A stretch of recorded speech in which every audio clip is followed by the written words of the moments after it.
دو مرۆڤ ژن و میر دوو دڵان وان خوێ li dora hev pîçane.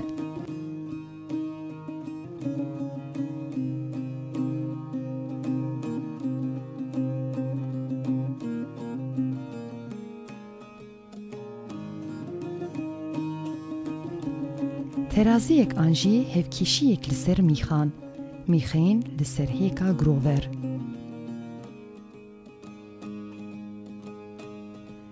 Ev girgiroka bilêz eger tewş nebe ew ê xwe biparêze, an jî ew ê hilweşe û bibe kurtê şahî.